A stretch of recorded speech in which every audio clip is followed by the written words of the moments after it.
I'm here today to talk about infrastructure, which is kind of strange when you're talking about forests. You have to talk about technology. How do those two worlds collide? Well, actually, they collide within Markit quite nicely. What's happening is we're actually a financial services information provider, and when you're talking about assets that are being used to feed back money to areas in need of further work and further sustainability of forests, you need a financial markets intermediary. So that's what we are here to do. We are one of the registry providers. There's 4 registry providers in the world that are internationally renowned, and we provide most of the registry services for most forest carbon standards worldwide. We're a rather large company. We're a global company.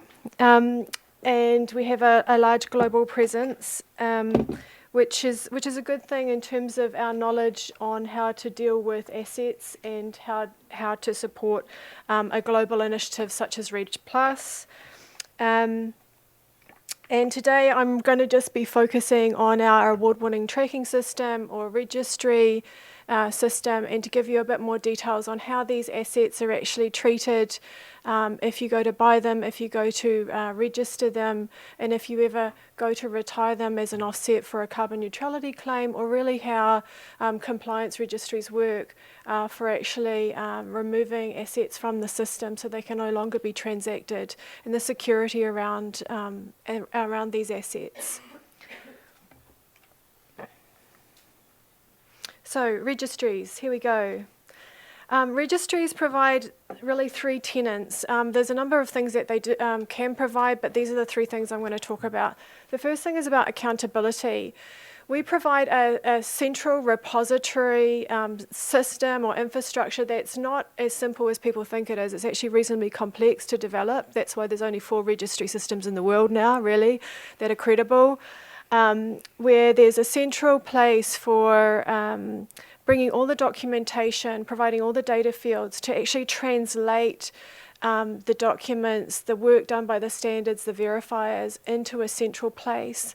That also then provides the transparency around the credits, offsets, or even allowances as they're developed within a program to serialize, make available the information from an account holder perspective, from a project perspective, from an actual crediting perspective. This all enhances the credibility of the program and the integrity of the program. It speaks to how everything is developed, how everything then is stored, and then how this is actually reported from an individual account holding perspective to actual market monitoring or reporting across a program, a jurisdiction, further afield from one system. Is everyone following me so far? Technology can be pretty dry. Registries are not new. It may seem that registries are kind of this new innovation within the emissions markets, but registries have been around for a long time. They were used in the stock market. Every share certificate goes through a registry, even down to your Department of Motor Vehicles. Your license plate number is all stored in a registry. However, for the emissions markets, this was created under the Kyoto Protocol, and little by little we have developed best practices, not only for infrastructure, but also the processes that are followed for the issuance or serialization of these carbon tonnes. In this slide, you're going to see we follow the normal process of the Kyoto Protocol or the voluntary carbon standard or many of the standards. We have project design, which Jeremy talked about a little bit, project validation, the actual implementation, and the verification or the issuance of the tonnes. As David said, we don't issue any tonnes unless they've actually been removed from the atmosphere. Then you have the whole transaction cycle, right? So tonnes can be transferred just like you can transfer money in your bank account, or you can buy and sell any kind of asset. This is all tracked in the registry system and shows at real time who actually owns those tonnes at the time Okay, so there's a transactions, and then ultimately what we're looking for with REDD is the offset or the actual removal of the tonnes from the transaction cycle, and that come into the custody of the registries so that they can no longer be transacted again for any kind of carbon neutrality claim. You can't have a carbon neutrality claim really without it being on a registry system. Here's, I like in the technology world, you know, a picture paints 1,000 words, okay, or 1,000 data fields in this case. Here we have the project documentation that we receive from in the registry system that then is translated into specific data fields. The documents are uploaded into the registry system, and for the issuance of a VCU credit, we actually go through a 32-page checklist of looking through the documentation, the fields that have been input into the system before we will serialize or issue any tonnes, which is really like making a deposit into a bank account of the project developer or the project proponent or whoever has the right to those tonnes initially. The next part of this is actually the transactions that occur. We receive a request for a transfer of a certain amount of tonnes. No one can ever transfer more tonnes than they actually have in their account at the time.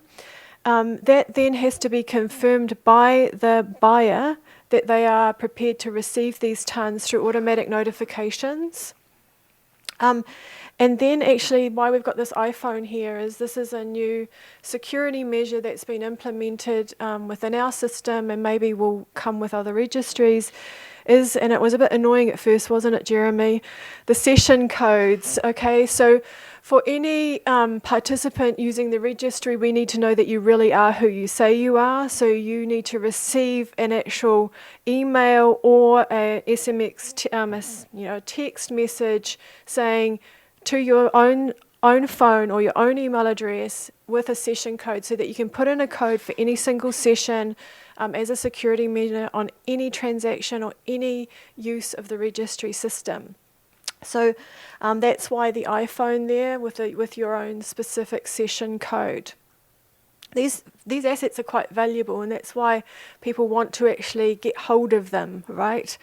Important point just to end off on here, a registry is integral for offsetting of organisational emissions. The purchasing of credits that are issued on a registry provide the credibility, transparency and security that are needed for credits and have undergone a rigorous due diligence process to ensure that they have not previously been issued, sold or double counted and removed from being able to be further transferred, ensuring the credibility of carbon neutrality or compliance obligation claims. Very important feature. And this is just one thing I wanted to show you just in terms of actual activity.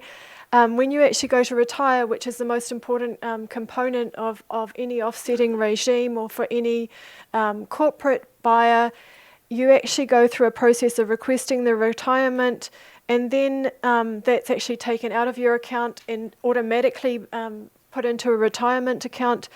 Then what actually happens within the registry, any really well-known registry or registry system will automatically update their public views. So there's no manual input into the public view in terms of transparency. This automatically happens with anything that happens within the registry. And in the case of retirements, there can be statements put in there. This was done for the retirement of our air or travel, like for instance, Wildlife Works is offsetting this event.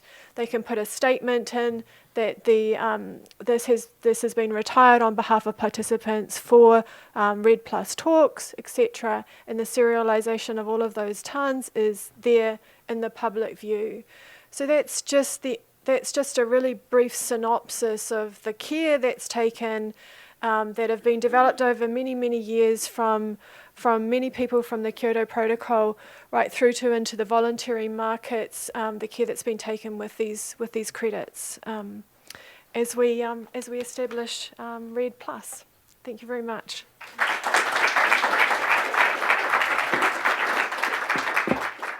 Thank you.